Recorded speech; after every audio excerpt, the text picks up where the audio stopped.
Assalamualaikum warahmatullahi wabarakatuh. Kami dari kelompok 9 Statistika kelas 733A07.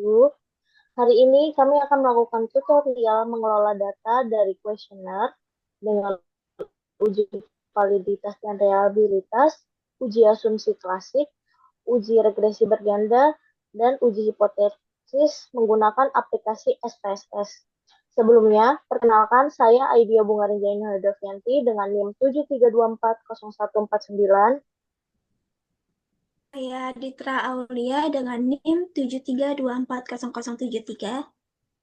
Saya Alvina Damayanti dengan NIM 732400052. Dan saya Husni Murtado dengan NIM 73240129.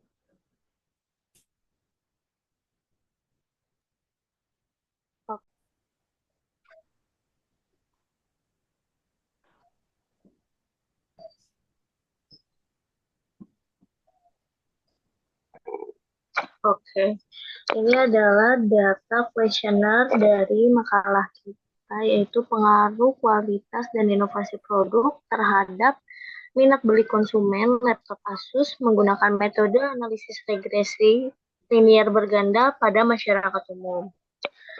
Pertama-tama akan kontrol ke SPSS.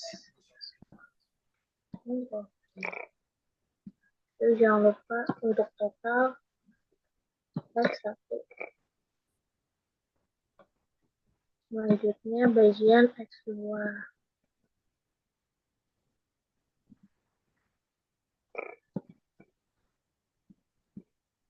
X totalnya tolong gede X-nya.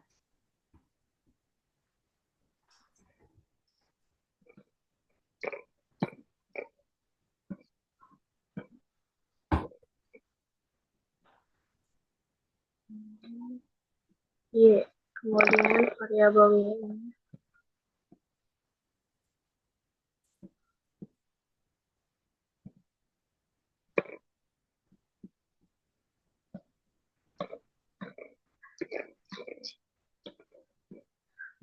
Oke. Habis itu desimal semuanya harus di 0.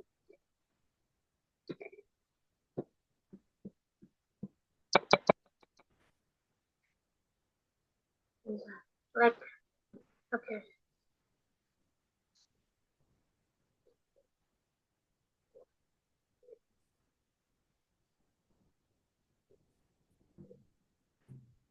Oke, sudah. Habis itu label variabel X pertama kita labelnya adalah penilaian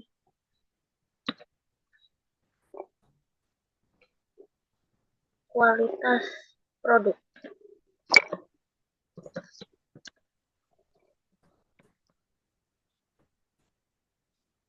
Misalnya penilaian kualitas produk 1.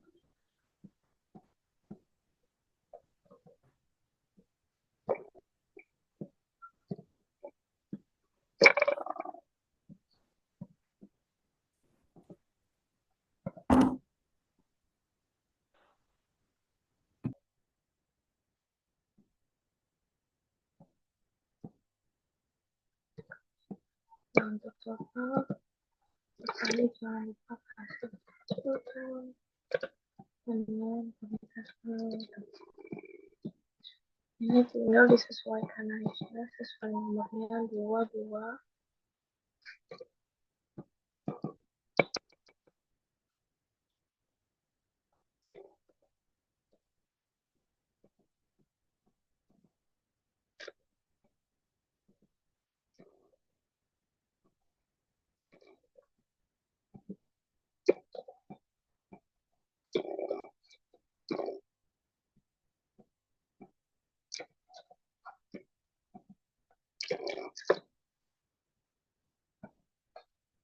Kalau X2 yaitu adalah penilaian inovasi produk.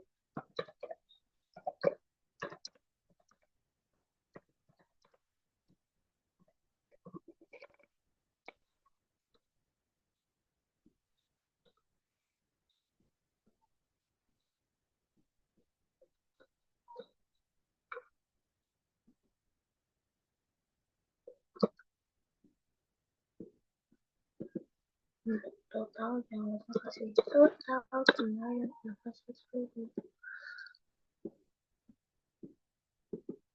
Angkanya tinggal disesuaikan.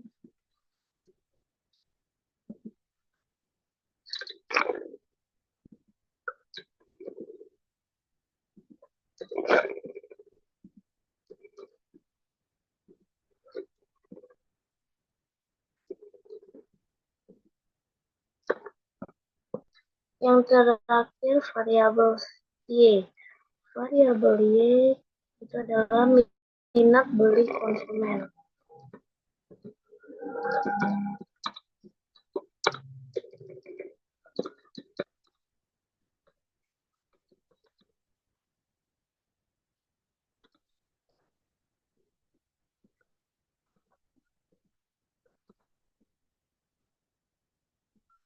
Jangan lupa yang terakhir kasih total minat beli konsumen. Ini disesuaikan juga.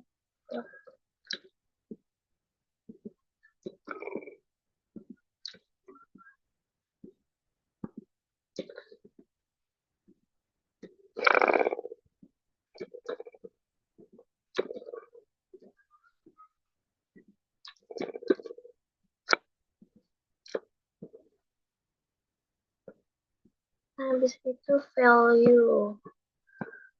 Value-nya yang pertama kita number one sangat tidak setuju.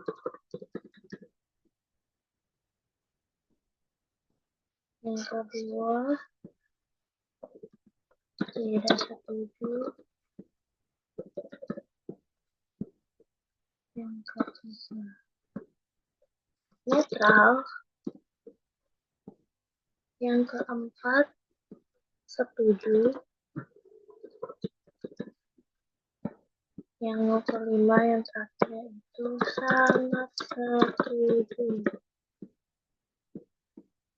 Oke, tinggal semuanya nanti di copy paste kecuali total. Total nggak usah ada value.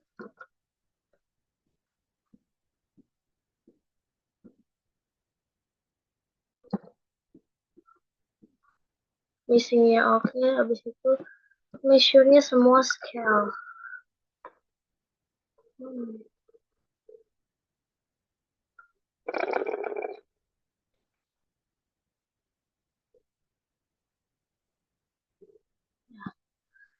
Udah scale.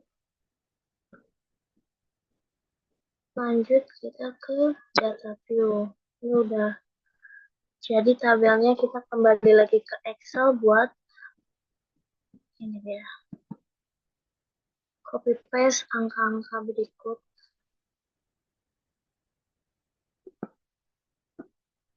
Kurang ya, sorry.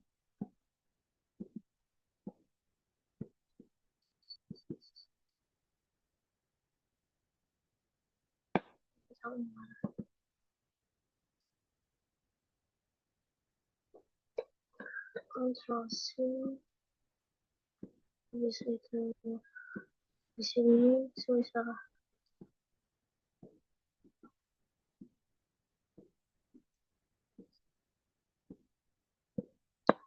Di sini kita langsung aja. Kita Ctrl V semuanya.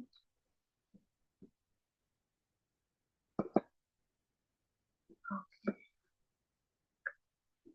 Udah, datanya udah masuk 30 minimal. Sekarang kita baru mulai uji validitas. Ke analyze. And then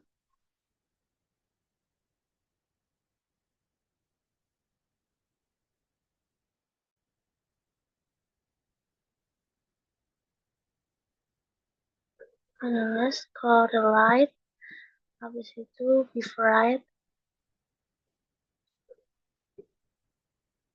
Pertama kita mau validitas variabel X1.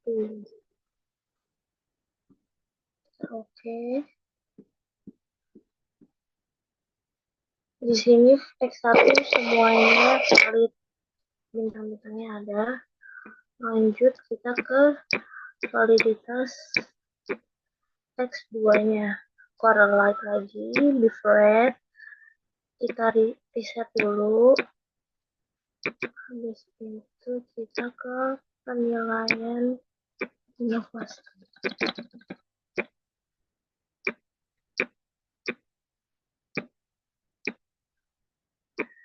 Nah, di sini variabel X2-nya juga valid semua. Dan ada bintang semua. Lanjut kita ke validitas Y, variabel Y. Caranya masih sama kayak yang tadi. Cuman di sini kita pilih yang variabelnya Y-nya aja sampai total.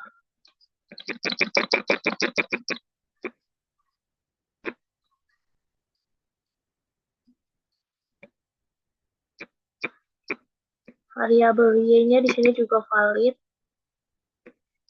Kalau udah valid semua, kita bisa lanjut ke uji reabilitas. Yang pertama kita pencet analyze, lalu kita ke scale, habis ke scale kita ke reliability analysis. Pertama kita mau nyari reliability variabel X1, nggak usah pakai total, tanpa total. Oke, udah. Di situ kita ke X2, sama lagi scale, habis itu reliability analysis, kita reset, kita ganti ke X2 yaitu penilaian inovasi produk, tanpa total juga.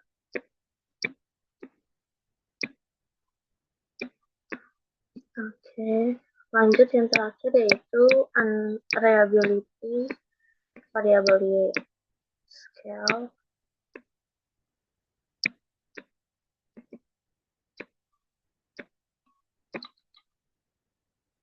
Tanpa total juga.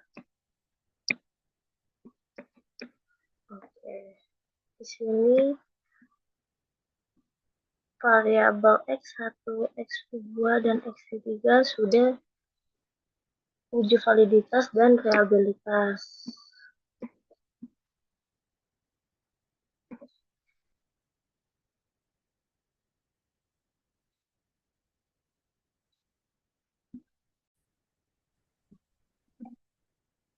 Nah, selanjutnya itu di sini ada eh,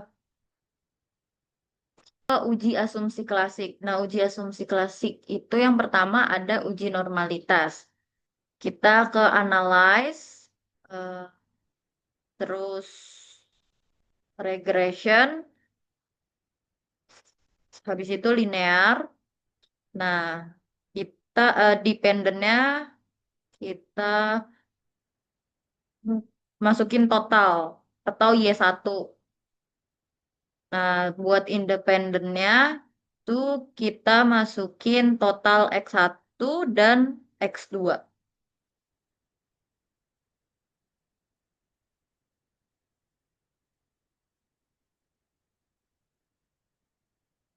Habis itu kita ke plots. Buat yang Y-nya itu dependent, terus X-nya itu zeroid. Dan jangan lupa checklist histogram sama normal probability plotnya. Itu kita lanjut. Nah, ini hasil outputnya di sini. Tabel histogram, dan ini yang normal PP plots regressionnya. Uji normalitas yang terakhir yaitu ada uji Kolmogorov Smirnov. Kita langsung aja ke analyze. masuk ke regression, linear. Lalu seperti tadi untuk yang dependennya itu kita masukin yang total Y.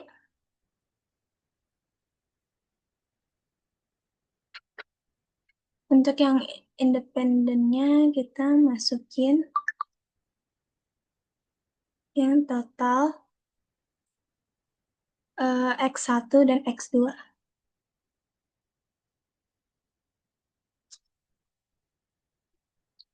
Lalu kita ke save, nyalakan yang unstandard. Continue, lalu oke.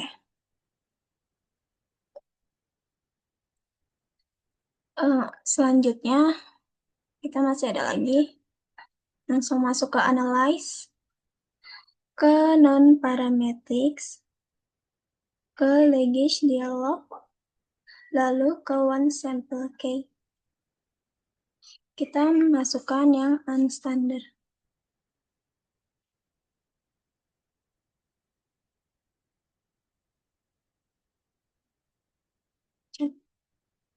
Untuk test distributionnya ini yang normalnya kita checklist ya. Nah, di sini kan udah ada dari uji tadi yang telah kita uji. Kita bisa lihat di outputnya yaitu di table one sample homograph Smirnov test. Untuk membaca tabel ini, itu jika nilai signifikan lebih dari 0,05, maka residualnya berdistribusi normal. Jika kurang dari 0,05, maka nilai distribusi residualnya tidak normal.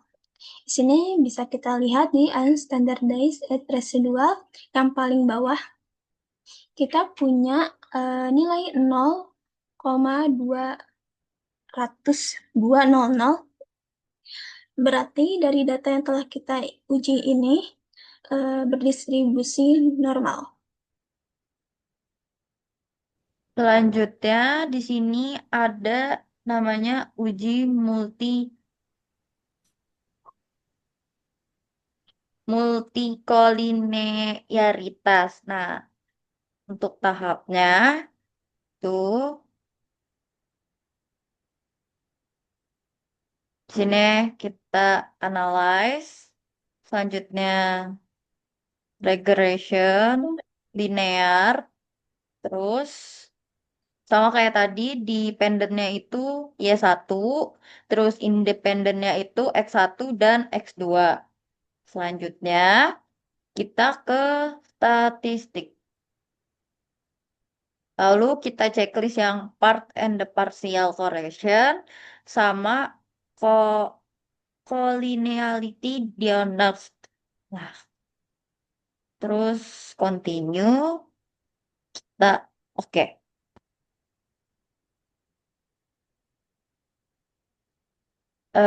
Di mana kita ngelihatnya itu di Collin tolerance dan static VI VI. Nah, itu eh, berdasarkan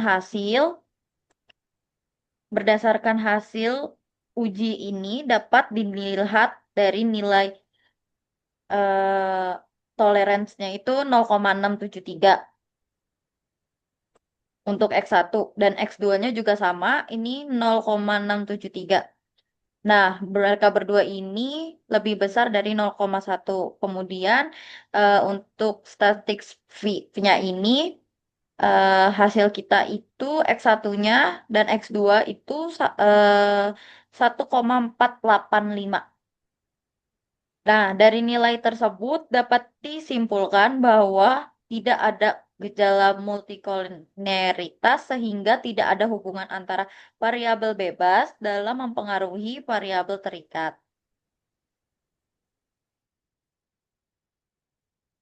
Di sini ada uji heterokedasitas. Kita langsung saja ke analyze, regression, linear. Untuk yang dependent, Dan independennya itu kita masukin seperti tadi. Independennya kita masukin total Y, dan independennya kita masukin X1 dan X2. Selanjutnya kita masuk ke plot. Nah, untuk yang Y-nya ini kita masukin X-rays. Bentar, kita reset dulu. Untuk yang Y-nya ini kita masukin X-rays.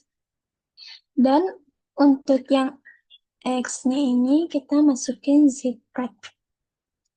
Selanjutnya kita continue dan oke. Bisa langsung masuk ke outputnya. Jadi uji ini tuh kayak menggunakan scatplot. Dengan mengambil kesimpulan jika titik menyebar di atas atau titik di bawah dan titik membentuk suatu pola tertentu tidak terjadi heterokedasitas. Nah, kalian bisa lihat dari tabel ini scatplot, dan yang udah saya jelaskan, tabel ini tuh tidak membentuk suatu pola dan menyebar posisinya. Jadi dari uji ini tuh kita bisa katakan tidak terjadinya heterokedasitas. Kita untuk uji hipotesis. Sebentar, saya share screen dulu.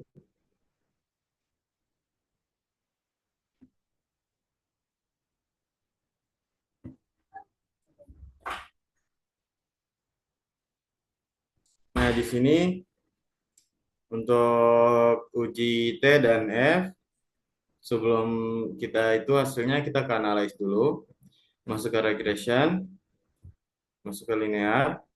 Nah, di sini untuk independennya kita masukkan variabel total minimal beli konsumen. Untuk independennya X1 dan X2. Jika sudah seperti ini, klik OK. Akan menjelaskan bagaimana cara menggunakan metode Gleiser untuk uji heterokodaritas. Nah, yang pertama kita ke analyze, terus regression, masuk ke linear. Nah, di sini untuk dependennya kita masukkan total minat beli atau Y1. Nah, untuk independennya kita masukkan X1 dan X2. Terus kita ke save. Kita pilih yang residualnya yang understart. Kita klik, terus continue, tinggal OK. Nah, di sini sudah ada. Terus kembali lagi. Selanjutnya untuk yang ABS-nya, kita masuk ke transform. Klik yang computer variable. Nah, di sini sudah tertera ada. Kita tulis di sini itu yang target variabelnya abbreviated. Terus untuk name numericnya kita pilih yang O, terus yang ABS. Sini ya. Setelah seperti ini tinggal OK. Klik. Nah, di sini bakal ada seperti ini. Nah, di sini sudah ada ABS-nya. Tinggal kita ke analyze lagi. Masuk ke regression. Masuk ke linear. Nah, untuk yang independennya kita ganti menjadi yang ABS tadi. Ini. Jadi masukkan. Jika sudah, tinggal klik OK saja.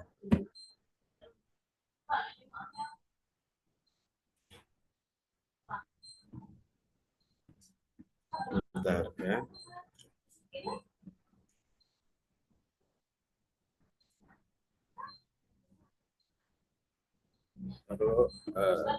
Nah, untuk yang output datanya kita ke sini.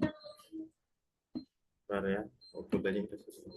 Nah, jika sudah ada di sini, kalian bisa melihat yang sig yang seperti ini. Nah, apakah ini termasuknya signifikan atau valid? Kita bisa lihat bahwa signya lebih dari 0,5 sehingga dapat disebutkan bahwa tidak ada gejala heterokodisitas atau simple planet bersifat homogen.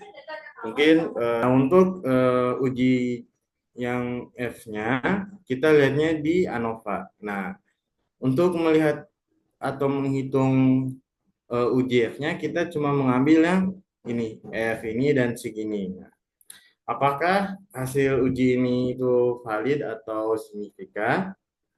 Nah, di mana untuk menghasilkan atau termasuk dengan hal yang signifikan, itu harus lebih dari 0,05. Sedangkan di sini kita kan lebih dari 00, berapa ini? 3. Kita ngelihatnya di sini, di sig-nya, bukan di F-nya. Nah, untuk kita sendiri berarti kita kurang dari 0,5 berarti maka H0-nya itu ditolak. Artinya, model regresi secara keseluruhan signifikan dalam prediksi total minat beli konsumen. Nah, untuk yang uji T-nya, kita melihat di antara kedua sisinya, yaitu seperti yang tadi, F dan sig itu yang di ANOVA. Sedangkan untuk uji T, kita masuk ke conference. Nah, itulah, tahulah apalagi namanya gimana. Ini untuk yang bagian kita, apakah ini masuknya signifikan? Nah, sebelum itu, bahkan di sini kita lebih ini bagian signya. Di sini signya kita 0,056. Berarti ini lebih besar dari 0,8. Berarti keputusan atau hasilnya tidak signifikan. Artinya, jika kedua variabel ini independen bernilai 0, minat beli tidak secara signifikan berbeda dari 0. Dalam konteks ini wajar jika tidak memiliki substansialnya. Nah, untuk itu mungkin cukup sekian. Saya kembalikan lagi untuk penutupnya kepada Aidia Bunga. Dipersilakan.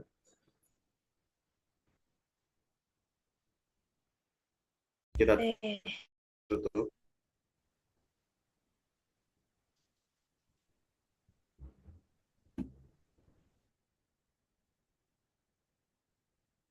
Oke, demikian presentasi dari kelompok kami. Mohon maaf apabila terdapat kekurangan. Terima kasih. Semoga materi yang kami sampaikan bermanfaat.